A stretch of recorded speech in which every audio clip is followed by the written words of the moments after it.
Subscribe to Himanshu Arya tutorial and click on the bell icon to never miss an update. इस video में हम लोग discuss करेंगे अपने नेक्स्ट कॉम्प्लेक्स परमानेंट टिश्यू के बारे में, दैट इज फ्लोएम। क्लियर है ना। हमने पिछले लेक्चर में जाइलम के बारे में देख लिया था, उसके एलिमेंट्स देख लिया था, उसके फंक्शंस देख लिया था। क्लियर है ना। उसका डायग्राम भी देख लिया था एक एक करके। यहाँ पे हम किसे देखेंगे, तो यहाँ पे हम देखेंगे फ्लोएम के बारे में। तो आज का जो सबसे पहला टॉपिक हो जाएगा हमारा, वो लिख लोगे फ्लोएम। क्लियर है ना। या आपने अगर नंबर दिया होगा फर्स्ट में जाइलम तो सेकंड में फ्लोएम लिख लेना, या अगर ए होगा तो बी लिख लेना, कोई नहीं, वो आप सीरियल नंबर से लिख लोगे। तो हम आज बेसिकली पढ़ेंगे फ्लोएम के बारे में। तो देखो, फ्लोएम के बारे में समझना, सबसे पहले फ्लोएम जो है ना, ये एक लैटिन वर्ड फ्लोइस से आया है, जिसका मतलब होता है इनर बार्क। मतलब देखो, वुड जो बेसिकली बोल रहे थे जाइलम, और इनर बार्क जो है ना, बेसिकली बार्क के अंदर का पार्ट, वो क्या है, तो फ्लोएम है। ठीक है ना। तो इसे लिख लोगे, इसी में पॉइंट बना के ऐसे करके लिख लो। The word phloem comes from the word fluis, आगे इसी में लिख लेना, which means inner bark। Bark तो समझते हो ना, पेड़ का जो छाल होता है, जो बाहर से जो उसको रहता है ना, एक कवरिंग एक तरह से, समझते हो, जो बीच बीच में फटता भी रहता है पेड़ का छाल, उसी का अंदर वाला पार्ट एक्चुअली बोला जा रहा है यहाँ पे। ठीक है। तो इनर बार्क हो गया। तो इनर बार्क किसे बोल रहे हैं, तो फ्लोइस को बोल रहे हैं। अब देखो, नेक्स्ट पॉइंट लिखोगे इसी में, it is also a complex permanent tissue. अच्छा देख लो, ये भी एक कॉम्प्लेक्स परमानेंट टिश्यू है, लेकिन इसका फंक्शन अलग है। जाइलम का फंक्शन अलग था, फ्लोएम का फंक्शन अलग है। तो यहीं पे लिख लेंगे विच हेल्प्स इन, ऐसे लिख लो, conduction of food synthesized in leaves. फूड जो कहाँ बने हैं, लीफ में बने हैं। कहाँ बने हैं, लीफ में। Conduction of food from leaves to, कहाँ तक ले जाएगा, to the different parts of plant, to the different parts of plant. ये क्या करेगा, तो फूड को, जो सिंथेसाइज फूड है, जो प्रिपेयर्ड फूड है, और फूड बनता कहाँ, लीफ में बनता है बेसिकली। ये तो नॉर्मल सा एक बात है, आपको पता होना चाहिए। तो उसे लीफ से लेके डिफरेंट पार्ट्स तक, जहां भी पहुंचाना वहां तक, जहां पे जरूरत हो ना फूड की, वहां पे पहुंचाएगा। और यहाँ पे एक चीज जरूर याद रखोगे, इस तरीके से लिख लो, it supports bidirectional flow.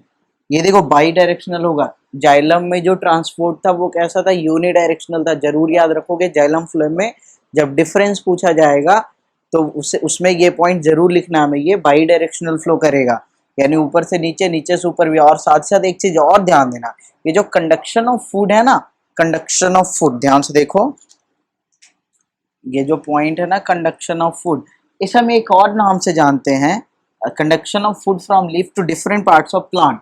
पूरा ही इसे अंडरलाइन कर लो, है ना, leaf to different parts of plant. इसी को ना हम चाहो तो ट्रांसलोकेशन भी यहाँ पे लिख लो। ठीक है ना। इसी को हम अगर चाहें तो ट्रांसलोकेशन भी बोल सकते हैं, सेम बात है। देखो, ट्रांसपोर्टेशन, ट्रांसलोकेशन अलग अलग है, थोड़ा सा डिफरेंस है, बेसिकली सेम है। कंफ्यूज हो जाते हैं बच्चे अक्सर, क्योंकि ट्रांसलोकेशन करके अगर क्वेश्चन पूछ दिया ना, तो फिर स्पेशली वो फ्लोएम की बात कर रहा है। ध्यान से सुनना, अगर ट्रांसलोकेशन बोल दिया तो स्पेशली फ्लोएम की बात कर रहा है, अगर प्लांट टिश्यू में है तो। क्लियर है ना। और अगर ट्रांसपोर्टेशन बोला ना, तो जाइलम की भी बात कर रहा है, और कहीं कहीं फ्लोएम का भी बात कर लेता है। ठीक है। ट्रांसपोर्ट का मतलब क्या होता है, सीधा सा समझो। ट्रांसपोर्ट का मतलब होता है ना, एक जगह से दूसरे जगह पहुंचाना चीजों को, सो दैट इज ट्रांसपोर्टेशन। वो किसी का भी हो सकता है, लेकिन ट्रांसपोर्टेशन में भी this is a special type of transportation जिसमें फूड का होता है ट्रांसपोर्टेशन, क्लियर है ना। और किसके द्वारा होता है, फ्लोएम का। तो इसे एक स्पेशल नाम दे दिया गया है, ट्रांसलोकेशन। तो याद रखोगे ट्रांसपोर्टेशन वर्ड कहाँ यूज करेंगे, जब जाइलम वाटर मिनरल को ले जाएगा, यानी conduction of water mineral with the help of xylem. और जब फूड का जब कंडक्शन होगा फ्लोएम के द्वारा, तो उसे हम अलग नाम दे देंगे, क्या नाम दे देंगे, तो ट्रांसलोकेशन। ये 2 पॉइंट याद रखोगे यहाँ पे। अब देखो यहाँ फ्लोएम के भी एलिमेंट्स होते हैं, जैसे जाइलम के 4 एलिमेंट्स थे ना, वैसे ही फ्लोएम के भी 4 एलिमेंट्स हैं। तो अब क्या करेंगे, हम एलिमेंट्स लिख लेंगे, ठीक है। तो यहाँ लिख लेना नेक्स्ट पॉइंट बना के, एलिमेंट्स ऑफ फ्लोएम। तो यहाँ देखो 4 एलिमेंट्स है, जल्दी से नाम लिखते हैं, फिर एक एक करके पढ़ेंगे। सबसे पहला लिख लो, देखो शुरू के तो 2 सेम ही रहेंगे ना, phloem parenchyma. The second one is phloem fibre. देख रहे हो पैरेन्काइमा फाइबर पीछे भी था, बस यहाँ जाइलम था, फ्लोएम लग गया है। The third one is sieve tube. The third one is what? Sieve tube. And the fourth one is companion cell. Clear है ना। अब इसमें से देख लो लिविंग डेट कौन कौन सा है, तो यहीं पे समझ लेना। सिर्फ एक ही तो डेट था, मैंने पहले ही आपको याद करवा दिया था। ये क्या है, तो ये बस डेड है। ये क्या है, लिविंग है। ये क्या है, लिविंग है। ये क्या है, लिविंग है। क्लियर है ना। इस तरीके से आपको याद रखना है कि फ्लोएम के जो 4 एलिमेंट्स है उसमें बस एक ही डेड है, and that is phloem fibre. बाकी के सारे क्या है, तो बाकी के सारे लिविंग है। इधर समझ में आया आपको। अब इसे मैं इरेज करूंगा, फिर एक एक करके इन चारों को पढ़ेंगे, ठीक है ना। Phloem parenchyma, phloem fibre, then sieve tube, then companion cell. तो इसे मैं इरेज कर देता हूँ। आपने नहीं लिखा है तो जल्दी से लिख लोगे पहले।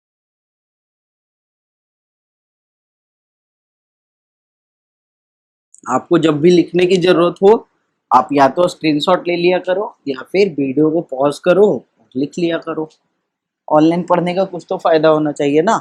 आप सर को फ्रीज कर सकते हो, जब मन किया आपको सर आप रुक जाओ, सर रुक जाएंगे। लेकिन ऑफलाइन में थोड़ी ना ऐसा होता है, नहीं ना। चलो इसके बाद हम देखो, यहाँ पे 4 एलिमेंट्स हमने अभी लिखा। 4 एलिमेंट्स देखे थे फ्लोएम के, चारों का नाम जरूर याद रखना है आपको, एकदम फिंगर टिप पे, एकदम मतलब टिप पे याद रखना है, ठीक है। आगे देखो ध्यान से समझना। इसके बाद देखेंगे ना हम उन चारों एलिमेंट्स को एक एक करके देखेंगे। तो सबसे पहला एलिमेंट हमारा क्या था, सबसे पहला एलिमेंट क्या था हमारा, तो सबसे पहला था, अच्छे से लिख देता हूँ, फ्लोएम पैरेन्काइमा। पहला क्या है हमारा, फ्लोएम पैरेन्काइमा पढ़ना है, ठीक है ना। देखो फ्लोएम पैरेन्काइमा ये लिविंग एलिमेंट है। सबसे पहले तो देखो जैसे जाइलम पैरेन्काइमा में भी कर रहा था ना स्टोरेज टेम्परेरली, वैसे ही स्टोरेज करेगा, थोड़ा बहुत प्रोटेक्शन भी प्रोवाइड करेगा, लेकिन ज्यादा करके नहीं। क्लियर है ना। तो इसमें लिखोगे पॉइंट बना के, पहला पॉइंट लिख लेना इसमें, they are the living elements of phloem, ठीक है ना। नेक्स्ट पॉइंट लिख लोगे,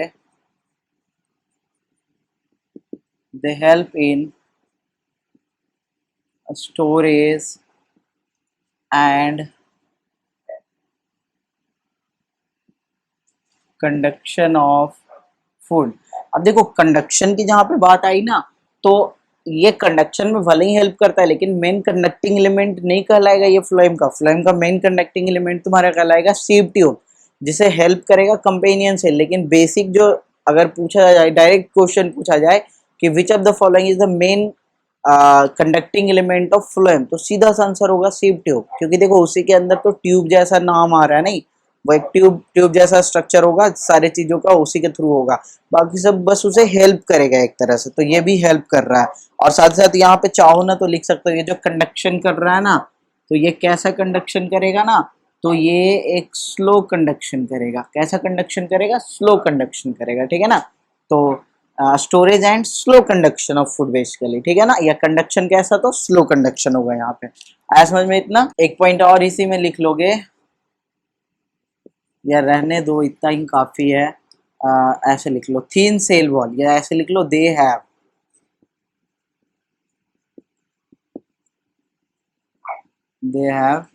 थीन सेल वॉल। थीन क्यों होंगे भाई?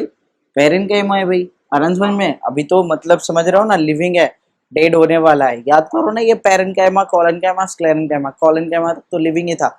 अगर इसमें पूछे किसका डिपोजिशन होगा, तो जैसे पैरेन्काइमा में डिपोजिशन था, किसका डिपोजिशन था पैरेन्काइमा में, याद करो। तो पैरेन्काइमा में तुम्हारा सेलुलोज के साथ हेमिसेलुलोज का डिपोजिशन आया था, नहीं? फिर कोलेन्काइमा में पेक्टिन आ गया था, फिर स्क्लेरेन्काइमा में लिग्निन आ गया था। याद है ना ये सारी बातें? अगर नहीं याद है तो पीछे जरूर एक बार देख लेना, क्योंकि वो सब कभी भी पूछा जा सकता है आपसे एग्जाम में, ठीक है? तो ये हमारा पहला एलिमेंट यहाँ पे कंप्लीट हुआ। ज्यादा हम लोगों को डिटेल नहीं करना है यहाँ पे, ठीक है? वैसे अब से तो इतना डिटेल भी नहीं पूछा जाएगा। आप अगर नाम भी याद रखो ना आप, तो उससे ज्यादा पूछा नहीं जाएगा एक एक करके आपसे, ठीक है? तो फिर भी हम पढ़ रहे हैं, थोड़े से एडवांस ही पढ़ेंगे, याद रखोगे आप। द सेकेंड वन इज, दूसरा क्या है हमारा? फ्लोएम फाइबर ना, फ्लोएम फाइबर, ये हमारा दूसरा है, ठीक है? लिखना है इसमें पॉइंट बना के। पहला पॉइंट लिखोगे, सबसे पहले तो लिख लो दे आर डेड। क्लियर है ना? They are dead elements of phloem. आगे लिख लेना, देखो ये जो है ना, दे आर मोडिफाइड, ये देखो फाइबर कहाँ पड़े थे जरा याद करो, स्क्लेरेन्काइमा में। तो ये स्क्लेरेन्काइमा का ही मॉडिफाइड वर्जन है। They are modified sclerenchymatous cells. Clear है ना? ये क्या है? मॉडिफाइड स्क्लेरेन्काइमा है, अगर सीधा सा बोला जाए तो। क्लियर है ना? तो स्क्लेरेन्काइमेटस सेल्स है, ठीक है ना? आगे देखो, ध्यान दोगे, ये जो फाइबर है ना, this is the source of commercial fibre. Jute समझते हो ना? जूट का रस्सी होता है, जूट का बोरा होता है ना, देखा होगा आपने, जूट का थैली होता है। तो वो सब जो बन रहा है ना, इधर से ही फ्लोएम फाइबर से ही बेसिकली बनते हैं। So these are the commercial source of commercial fibre, that is jute. ठीक है? चाहो तो लिख सकते हो, या इसको ना पॉइंट बना, स्टार बना के लिख लेना, इस पॉइंट को इंपॉर्टेंट करके ऐसे लिख लोगे। They are the main source of commercial fiber, like jute होता है एक, और होता है एक हेम्प भी होता है, ठीक है ना? तो ये दो लिख लो आप बेसिकली, जूट, हेम्प, ईटीसी। तो ये सब क्या है? Commercial fibre. कमर्शियल समझते हो ना, कि जिसका मतलब मास स्केल पे यूज हो बेचने के लिए, ठीक है ना, जिससे कि बेनिफिट्स हो बहुत सारे, तो कमर्शियली जिसका यूज हो बेसिकली, ठीक है ना? तो ये क्या हो गया? मेन सोर्स है कमर्शियल फाइबर के। एक पॉइंट और लिख लेना इसी में, they are thick walled, comma, elongated and spindle shaped। ये क्या है? थिक वॉल्ड है, elongated और स्पिंडल शेप्ड है, having narrow lumen। और ल्यूमेन कैसा है इसका? तो नैरो है। बस इतना ही हो गया है। अब इसे मैं इरेज कर रहा हूँ, नीचे जगह नहीं है एक की, एक हम पढ़ सके।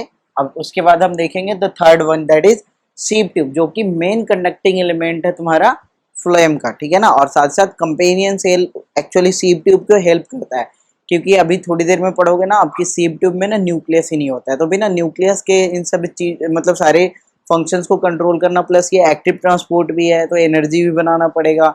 और यहाँ पे तो ब्रेन ही नहीं है, समझ रहे हो ना? तो कैसे बाकी सारा प्रोसेस होगा? क्योंकि न्यूक्लियस कहीं ना कहीं गाइड तो करता है ना सब सारे प्रोसेस को। जैसे देखो, सेल के अंदर जो भी मैकेनिज्म चल रहा है, चाहे वो माइटोकॉन्ड्रिया में ही क्यों ना चल रहा, गाइड तो न्यूक्लियस ही कर रहा है ना। आ रहा समझ में? क्योंकि that is the brain of cell, ठीक है ना? तो यहाँ पे न्यूक्लियस ही नहीं होता है, अभी आगे पढ़ेंगे हम, ठीक है ना, सीप ट्यूब में। तो उसी को कंट्रोल करता है तुम्हारा कंपेनियन से। इसे लिख लिया होगा ना आपने।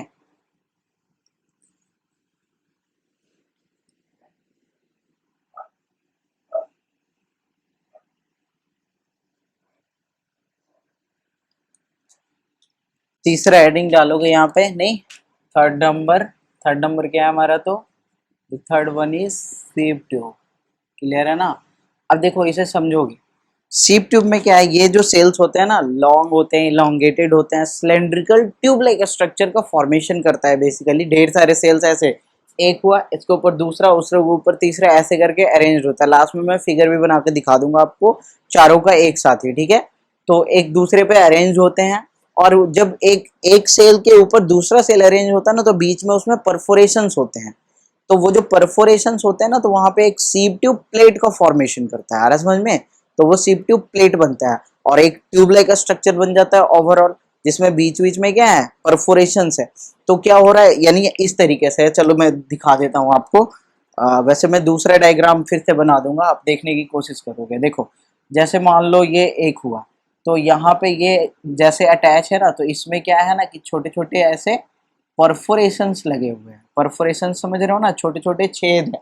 तो इससे क्या हो रहा है, चीज़ों का होगा ना ट्रांसपोर्टेशन, आएगा जाएगा। फिर यहाँ से मान लो दूसरा है तुम्हारा, फिर यहाँ से दूसरा सेल है, ठीक है ना, यानी यहाँ से ऐसे, ठीक है। तो यहाँ भी क्या है, परफोरेशन है इस तरीके से, आ रहा समझ में। तो ये परफोरेटेड होते हैं एक्चुअली। इसे मैं दोबारा से बना के आपको दिखा दूंगा। तो इसमें लिख लेना पॉइंट बना के,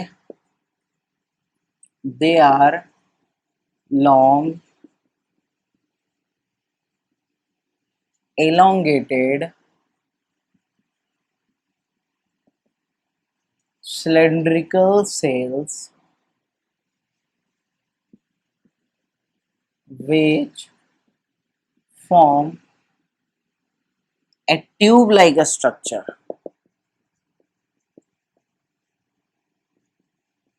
ठीक है ना। क्यों, तो एक के ऊपर जब दूसरा प्लेस होगा तो एक ट्यूब लाइक स्ट्रक्चर बनाएगा by placing one above another. तो ये एक ट्यूब बनाएगा, तो यही है तुम्हारा सीप ट्यूब। अब इसी में समझो, जब ट्यूब बनेगा तो बीच बीच में क्या होंगे, परफोरेशंस होंगे, ठीक है ना। यहां लिख लो, there is perforation at the end points of each cells, है ना, which form sieve tube plates। सीप ट्यूब प्लेट्स बनाएगा, ठीक है। जहां पे एक तरह से समझो जंक्शन है, जिसमें ढेर सारे होल्स होंगे, और वहां से चीजों का क्या होगा, तो मतलब कि एक एक जगह से दूसरे जगह जाएगा, यानी एक रास्ता समझो बन गया है। क्लियर है ना। और बीच में एक ट्यूब लाइक स्ट्रक्चर बन चुका है। तो इतना समझे आप। अच्छा, ये भी क्या है, लिविंग ही है। तो यहाँ लिख लोगे आगे, दे आर ऑल्सो लिविंग। ये भी क्या है, लिविंग है। नेक्स्ट पॉइंट क्या लिखोगे, ये किस में हेल्प करता है, तो लिख लो इसको अच्छे से। दे हेल्प इन, तुम बताओगे अब ट्रांसपोर्टेशन लिखूं या ट्रांसलोकेशन लिखूं। क्लियर है ना, सोचोगे। तो चलो मैं लिख देता हूं यहाँ पे, they help in translocation of food. अब ट्रांसलोकेशन लिखना ज्यादा बेटर होगा, क्योंकि हमें ट्रांसपोर्टेशन ट्रांसलोकेशन के बीच का डिफरेंस अब अच्छे तरीके से पता है, तो हम ट्रांसलोकेशन लिखेंगे। क्लियर है ना। तो इतना समझ गया, they help in translocation of food. ये क्या है, लिविंग एलिमेंट्स। और सबसे इंपॉर्टेंट पॉइंट इसे स्टार बना के, ठीक है ना। क्या लिखोगे, न्यूक्लियस इज एब्सेंट इन सीप ट्यूब। तो यहाँ पे न्यूक्लियस क्या है, एब्सेंट है। तो यहीं पे समझो, अब एक आगे का बात समझो कि न्यूक्लियस यहाँ एब्सेंट है, लेकिन इसे बहुत सारा काम करना है, तो इससे बिना न्यूक्लियस के तो होगा नहीं ना। तो इसलिए जो कंपेनियन सेल है वो सीव ट्यूब से ही कनेक्टेड होंगे, सीव ट्यूब से अटैच्ड होंगे। There is a cytoplasmic connection between sieve tube and companion cell, दोनों के बीच में कनेक्शन होगा, ठीक है ना। अब क्या होगा ना कि उसका जो न्यूक्लियस होगा, यानी किसका, कंपेनियन सेल का, कंपेनियन सेल का न्यूक्लियस इसके सारे एक्टिविटी को कंट्रोल करेगा। सीव ट्यूब के सारे एक्टिविटी को कंट्रोल कौन करेगा, तो कंपेनियन सेल। तो देखो सेल में याद करो, मैंने आपको याद करवाया था, आरबीसी के पास न्यूक्लियस नहीं था, आरबीसी के पास न्यूक्लियस नहीं ना था, मैच्योर मेमेलियन आरबीसी के पास न्यूक्लियस नहीं था। The second one is sieve tube के पास भी न्यूक्लियस नहीं है। ये दो पॉइंट आप याद रखोगे। न्यूक्लियस कहाँ नहीं है, यानी ए न्यूक्लिएटेड सेल की अगर बात की जाए, ए न्यूक्लिएटेड सेल मीन्स जहाँ पे न्यूक्लियस है ही नहीं, ए मीन्स एब्सेंट होता है बेसिकली, है ना, जब आगे लग जाता है तो ए न्यूक्लिएटेड सेल्स मीन्स जहाँ पे न्यूक्लियस नहीं हो। तो दो अब याद रखना, एक mature mammalian RBC and the second one is सीव tube. Clear है ना। तो सीव ट्यूब के फंक्शन को कौन कंट्रोल कर रहा है, तो तुम्हारा कंपेनियन सेल, यहाँ पे नहीं, या तो सीव ट्यूब ही है। द सेकंड वन यानी जो अब आने वाला है दूसरा, कंपेनियन सेल। आ रहा है समझ में। तो इतना इतना आपको याद रखना है। चलो यहीं पे देखते हैं अब, हमारा चौथा यहाँ पे पढ़ना है नहीं, द फोर्थ वन। फोर्थ क्या पढ़ना है हमें, तो कंपेनियन सेल पढ़ना है। तो लिखना है इसमें सबसे पहला पॉइंट क्या लिखोगे, they are associated with sieve tube. Clear है ना। आगे लिख लेना next point, they have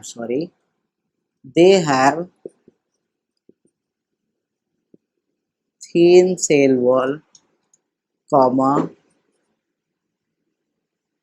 dense cytoplasm. Dense cytoplasm मतलब समझ रहे हो, न्यूट्रिएंट यहाँ पे बहुत ज्यादा होगा, ठीक है ना। एंड प्रोमिनेंट न्यूक्लियस, और यही न्यूक्लियस कंट्रोल करेगा द एक्टिविटी ऑफ कौन, सीव ट्यूब, ठीक है ना। विच कंट्रोल्स, यहीं पे लिखते चलो,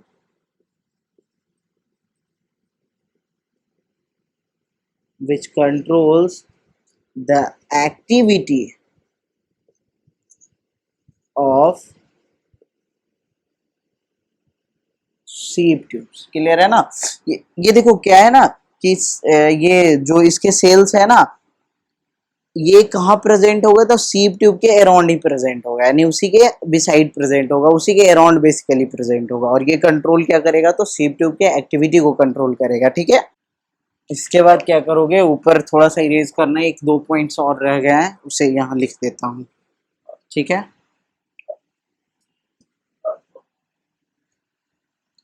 ऐसे लिख लेना next point, they lie on the sides of sieve tube cells and help them in क्या ट्रांसलोकेशन ना, ट्रांसलोकेशन ही लिखे गया, help them in translocation by maintaining a pressure gradient,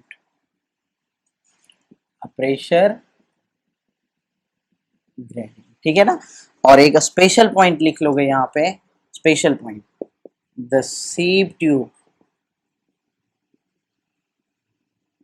and companion cell are together known as, इसको एक साथ हम बोलते हैं सिस्टर सेल्स। क्लियर है ना। इन दोनों को एक साथ अगर देखा जाए तो सिस्टर सेल्स बोलते हैं, किनको, तो सीव ट्यूब और कंपेनियन सेल को एक साथ क्या बोलते हैं, तो सिस्टर सेल बोलते हैं। क्लियर है ना। देखना यहाँ पे मैंने डायग्राम बना दिया है, इसे थोड़ा सा देख लोगे क्या क्या प्रेजेंट है यहाँ पे। देखो साइड वाले जो पोर्शन प्रेजेंट है ना इधर से, ये क्या है तुम्हारे फ्लोएम पैरेन्काइमा है, सॉरी चल नहीं रहा है ये, चलो मैं इससे लिख देता हूँ। ये क्या है तुम्हारा, तो ये है तुम्हारा फ्लोएम पैरेन्काइमा, काइमा। क्लियर है ना? ये तुम्हारा फ्लोएम पैरेन्काइमा होगी। ये देखो ये यहाँ पे जो परफोरेशंस है ना, परफोरेशंस दिख रहे होंगे, बीच बीच में छेद जैसा दिख रहा है ना, सो यही परफोरेशन एक प्लेट का फॉर्मेशन कर रहा है। दिस इज कॉल्ड सीप ट्यूब प्लेट। और ये जो सेल है ना, दिस इज कॉल्ड सीप ट्यूब। ये क्या है? सीप ट्यूब। देख रहे हो ढेर सारे सेल मिलके एक ट्यूब का फॉर्मेशन कर रहा है ना, एक रास्ता है। देखो मैंने सब्सटेंस को जाते हुए भी दिखाया है। आ रहा है समझ में आपको? ताकि आपको क्लियर हो जाए। और ये जो फॉर्मेशन हो रहा है ना प्लेट का, इसे हम क्या बोल रहे हैं? इसे हम बोलेंगे सीप ट्यूब प्लेट। क्लियर है ना? ये हो गया। यहाँ पे देखो, यहाँ पे हो गया सीप ट्यूब, हो गया फ्लोएम पैरेन्काइमा, हो गया। ये जो सेल है ना तुम्हारा, ये सेल है तुम्हारा कंपेनियन सेल। ये है तुम्हारा कंपेनियन सेल। और ये जो ब्लू ब्लू साइड से जो एंडिंग मैंने दिखाया है, this is what? Phloem fibre ना, एक ही तो बच गया। This is phloem fibre. तो यही है बेसिक हमारे चार elements, phloem parenchyma, phloem fibre, सीप ट्यूब और कंपेनियन सेल। ठीक है ना? तो इतना ही प्रेजेंट होते हैं हमारे फ्लोएम में। ठीक है? और इसी तरीके से ये जो खास करके ये सीप ट्यूब और सीप ट्यूब प्लेट जो दिख रहा है, यहीं से ट्रांसलोकेशन होता है चीज़ों का नहीं, बेसिकली प्रिपेयर्ड फूड का। जो प्रिपेयर्ड फूड होते हैं वो एक जगह से दूसरी जगह मूव करते हैं इस सीप ट्यूब के हेल्प से, जिसके एक्टिविटी को कंट्रोल कौन करता है? तो कंपेनियन सेल का न्यूक्लियस। क्योंकि देख लो सीप ट्यूब में मैंने न्यूक्लियस बनाया कहीं भी नहीं, लेकिन ये देखो कंपेनियन सेल में न्यूक्लियस मैंने दिखाया, फ्लोएम पैरेन्काइमा में भी न्यूक्लियस दिखाया है। क्लियर है ना? फाइबर में तो होंगे नहीं बेसिकली। तो इतना समझ में आ गया आपको? तो ये था हमारा फ्लोएम। इसके बाद देखो आज ही थोड़ा सा और बताएंगे। यहाँ पे एक एक्स्ट्रा टिश्यू पढ़ना है हमें प्लांट में ही। आज प्लांट को पूरा खत्म ही करते क्योंकि बस बहुत छोटा सा ही पढ़ना है, तो उसे कल पे नहीं छोड़ेंगे हम। तो एक एक्स्ट्रा यानी इसे मैं इरेज करता हूँ, फिर एक अलग से टॉपिक बनाऊंगा। यहाँ पे मैंने देखो जाइलम और फ्लोएम दोनों खत्म कर दिया, यानी कॉम्प्लेक्स परमानेंट टिश्यू भी हमारा खत्म हुआ। अब क्या पढ़ेंगे? तो एक अलग से पढ़ेंगे हम प्रोटेक्टिव टिश्यू। क्या पढ़ेंगे? Protective tissue. अब उस प्रोटेक्टिव टिश्यू में क्या क्या आएगा ना, तो वो मैं बताता हूँ आपको। देखोगे तो अगला जो हमें पढ़ना है वो क्या है? तो प्रोटेक्टिव टिश्यू। देखो as the name suggest, protective tissue, इसका बेसिक काम क्या होगा? प्लांट को प्रोटेक्शन देना। ठीक है ना? ये यानी these tissue provide protection to the plant. और ये प्रेजेंट होते हैं दो तरह के प्रोटेक्टिव टिश्यू, दो तरह के होते हैं बेसिकली। एक होता है हमारा एपिडर्मिस, दूसरा होता है हमारा कॉर्क। अब उन्हीं दोनों के बारे में पढ़ेंगे। तो यहाँ पे क्या करेंगे ना, उन दोनों को एक टेबल बना के और एक ही साथ दोनों को खत्म कर देंगे। ठीक है ना? तो देखना यहाँ पे लिख लोगे इसमें एक लाइन, ऐसे लिख लो, it is also a type of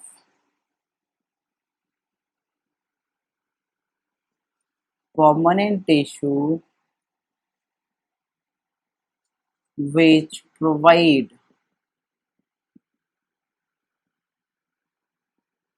protection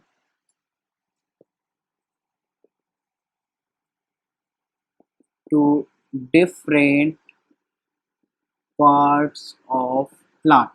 plant के डिफरेंट पार्ट्स को ये क्या करता है? तो प्रोटेक्शन देने का काम करता है। अब इसके टाइप्स लिख लेंगे, है ना?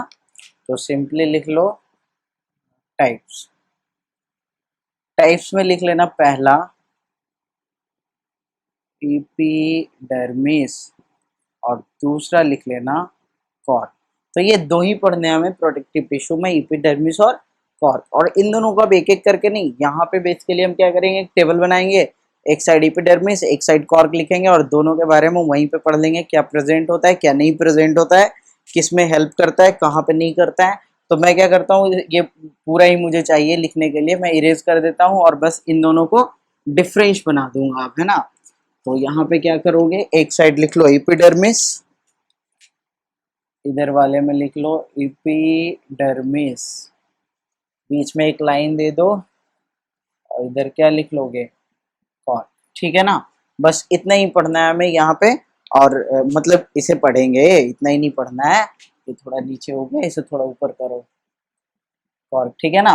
तो एपिडर्मिस और कॉर्क यही दोनों पढ़ेंगे यहाँ पे। इसके बाद हमारा आज का यानी कि लगभग लगभग नहीं, पूरे प्लांट टिश्यू ही खत्म हो जाएंगे यहाँ पे।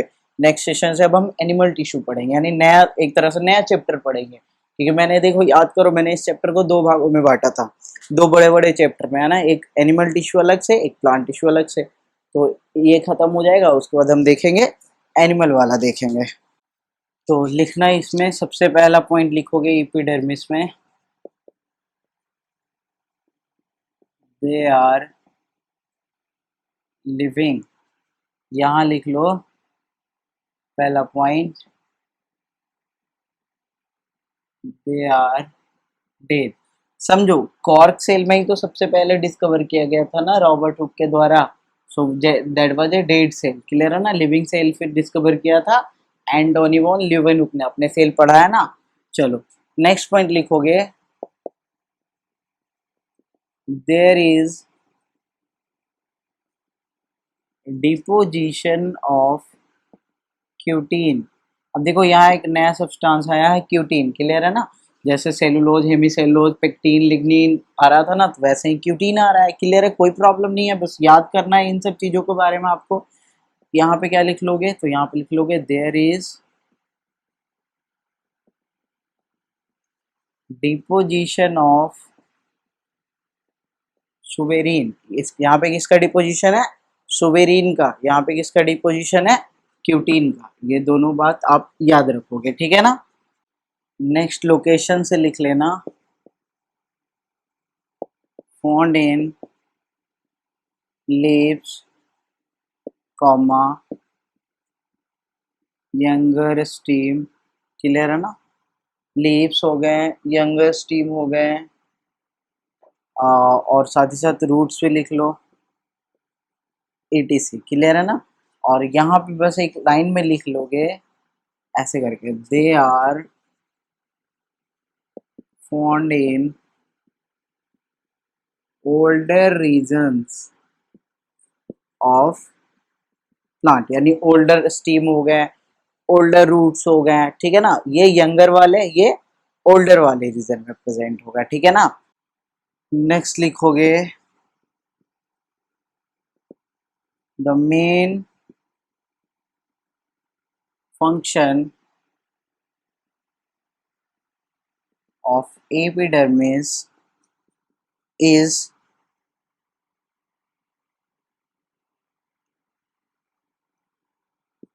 to protect the plant body from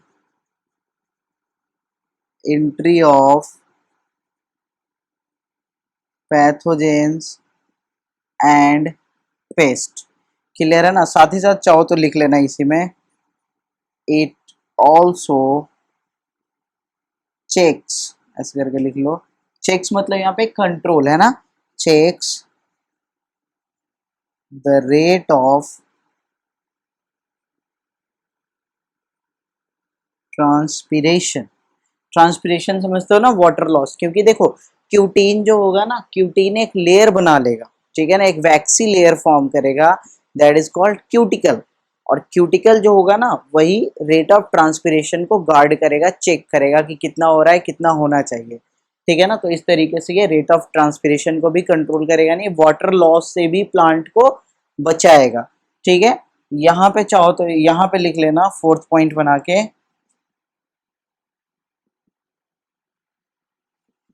they prevent the plant parts from desiccation। Desiccation का भी मतलब वही होता है, डेसिकेशन का बेसिकली मतलब होता है सूख जाना, ऐसे करके समझ लो आप। तो ये क्या कर रहा है, ये भी वाटर को, गैसेस को बाहर नहीं जाने दे रहा है, अंदर ही पकड़ के रखे हुए है, क्लियर है ना, ड्यू टू सुबेरीन। सुबेरीन भी एक मतलब एक तरह समझ लो वाटर प्रूफ लेयर बना लेगा यहाँ पे भी, तो ये भी जाने नहीं देगा, तो चीजों को अंदर ही रखेगा, तो इससे डेसिकेशन नहीं होगा। इतना समझ में आया। इसी में एक पॉइंट और लिख लेना, they prevent the plant parts from desiccation, आगे लिख लो इसी में, also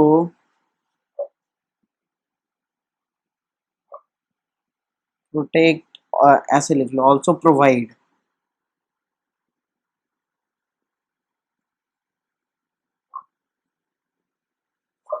mechanical support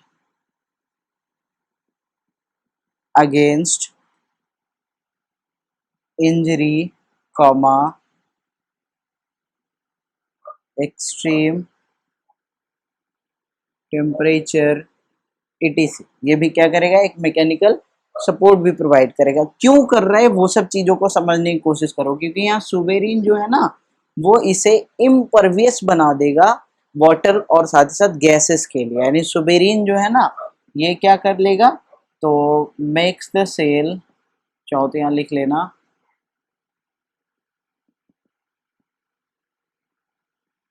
impermeable to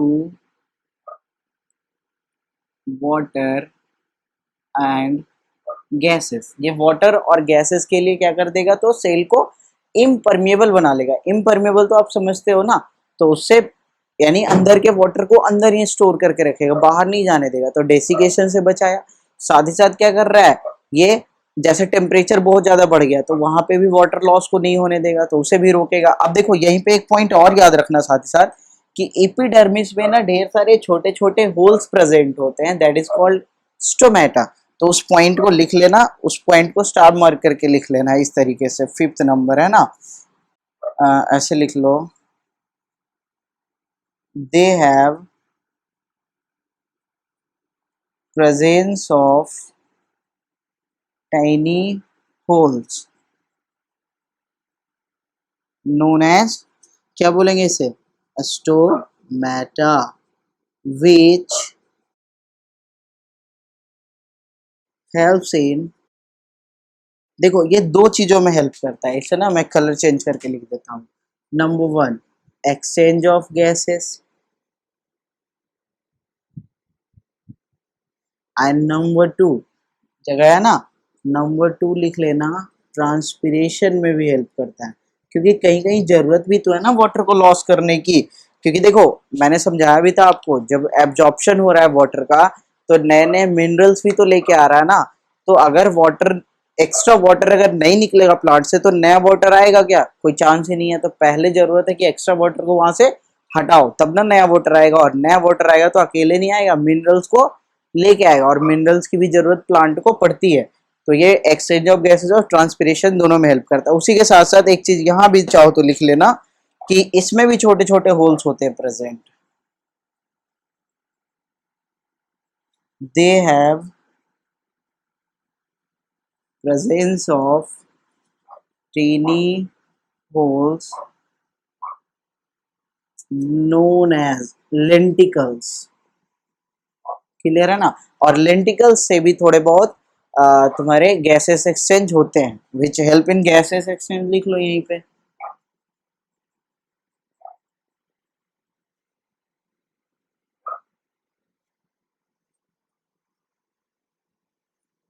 clear है ना, तो इतना हो गया हमारा। तो यानी इसी के साथ ना हमारा प्लांट टिश्यू खत्म हुआ। क्लियर है, अब हम नेक्स्ट लेक्चर में मिलेंगे एनिमल टिश्यू के साथ। तो तब तक के लिए बाय, टेक केयर। और हाँ, ये सारे चीज़ नोट्स कर लोगे, और साथ ही साथ अगर आपके कॉन्सेप्ट्स क्लियर होते होते जा रहे हैं तो बेसिक से पढ़ते चलो। क्लियर है ना, बिल्कुल ही आराम से हम लोग पढ़ रहे हैं, और बेसिक प्लस एडवांस भी पढ़ रहे हैं। फिर जैसे ही ये चैप्टर खत्म होता है तो जैसे मैंने सेल का एमसीक्यू करवाया था, मैं टिश्यू का भी एमसीक्यू करवा दूंगा। ठीक है ना, अगर सेल का एमसीक्यू नहीं किए हो आप लोग तो कर लोगे, उसमें मैंने 100 क्वेश्चन, इंपॉर्टेंट क्वेश्चन सेलेक्ट करके दे रखे हैं। उससे तुम्हारा एक तरह से ना रिवीजन भी हो जाएगा, एक रैपिड रिवीजन हो जाएगा। और साथ ही साथ एक और इन्फॉर्मेशन आपको देना है, आप रिवीजन के लिए टेंशन नहीं लोगे।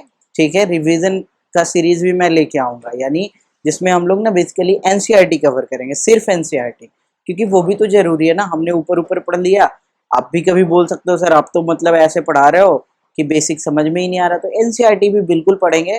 ठीक है, अभी एक तरह से समझ लो फाउंडेशन का कोर्स चल रहा है, और एक बोर्ड लेवल का स्पेशल मैं बनाऊंगा। ठीक है, जिसमें एक वीडियो में एक पूरा चैप्टर खत्म होगा, यानी 1 शॉर्ट वीडियो होगा हमारा, जिसमें एनसीईआरटी पूरा कवर करेंगे हम लोग। उसे हम लंबा नहीं करेंगे, उसे छोटा ही रखेंगे। ठीक है ना, तो अगर आप ये चीज देख रहे हो ना, ये शुरू से जैसे देखते चलो, उसके बाद जब वो सीरीज आएगा तो वो भी आपको अच्छे से समझ में आएगा। जब उसकी जरूरत पड़ेगी मैं खुद लेके आऊंगा, तो आपको कोई भी टेंशन नहीं लेना। आपको जितना पढ़ाया जा रहा है उतने बस समझते चलो। ठीक है ना, कहीं पे कुछ नहीं भी समझ में आ रहा है तो उसे याद कर लिया करो। कभी ना कभी आप पूछोगे तो मैं समझा ही दूंगा, ठीक है। फिर लाइव आने का भी सीन है, फिर अभी कुछ सब्सक्राइबर हो जाने दो, फिर जैसे ही लाइव का वो आ जाएगा, क्राइटेरिया फुलफिल हो जाएगा हमारा, तो फिर लाइव क्लास भी लेंगे हम लोग, ठीक है। तो कहीं भी टेंशन नहीं लेना हम लोगों को, ठीक है।